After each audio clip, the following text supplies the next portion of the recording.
son of David, king in Jerusalem. Meaningless, meaningless, says the teacher.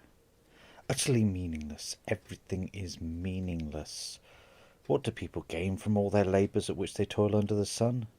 Generations come, generations go, but the earth remains forever. The sun rises, the sun sets, and hurries back to where it rises. The wind blows to the south and turns to the north. Round and round it goes, ever returning on its course. All streams flow into the sea. The sea's never full. To the place the streams come from, there they return again. All things are wearisome. More than one can say. The eye never has enough of seeing, nor the ear of hearing. What has been will be again. What has been done will be done again. There's nothing new under the sun. Is there anything of which one can say, "Look, there's something new"? It was here already, long ago. It was here before our time. No one remembers former generations, and even those yet to come will not be remembered by those who follow them. I, the teacher, was king over Israel in Jerusalem. I applied my mind to study and to explore by wisdom all that is done under the heavens. What a heavy burden God has laid on mankind. I have seen all the things that are done under the sun. All of them are meaningless, a chasing after the wind. What is crooked cannot be straightened. What is lacking cannot be counted. I said to myself, "Look, I have increased in wisdom more than anyone who has ruled over Jerusalem before now. I have experienced much of wisdom and knowledge." Then I applied to myself to the understanding of wisdom, and also of madness and folly, but I learned that this too is a chasing after the wind. For with much wisdom comes much sorrow. The more knowledge, the more grief. I said to myself, "Come now, I will test you with pleasure to find out what is good." But that also proved to be meaningless. Laughter, I said, is madness, and what does pleasure accomplish? I tried cheering myself with wine and embracing folly, my mind still guiding me with wisdom. I wanted to see what was good for people to do under the heavens during the few days of their lives. I undertook great projects. I built houses for myself. I planted vineyards. I made gardens and parks and planted all kinds of fruit trees in them. I made reservoirs to water groves of flourishing trees. I bought male and female slaves and had other slaves who were born in my house.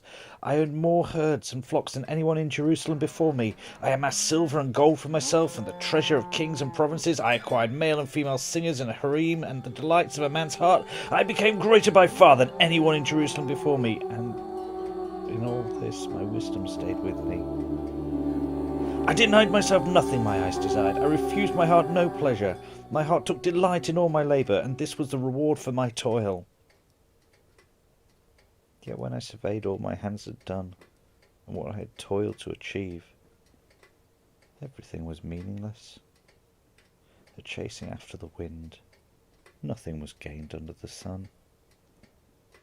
Then I turned my thoughts to consider wisdom, and also madness and folly. What more can the king's successor do than what has already been done? I saw that wisdom is better than folly, just as light is better than darkness. The wise have their eyes in their heads, while the fool walks in darkness. But I came to realize the same fate overtakes them both. Then I said to myself, the fate of the fool will overtake me also. What then do I gain by being wise?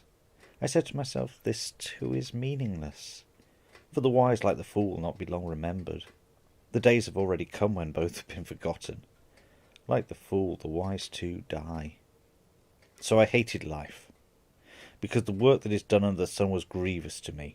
All is meaningless, a chasing after the wind. I hated all the things I had toiled for under the sun, because I must leave them to the one who comes after me.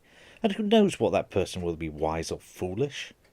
Yet they will have control over all the fruit of my toil, into which I have poured my effort and skill under the sun. This is meaningless.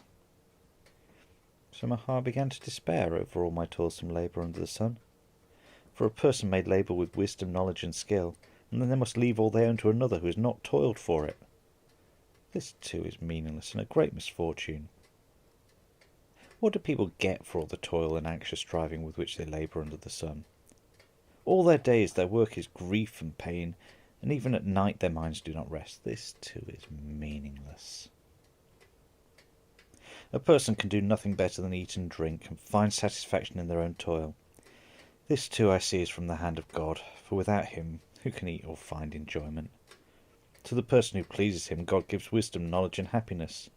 But to the sinner he gives the task of gathering and storing up wealth to hand it over to the one who pleases God. This too is meaningless, a chasing after the wind.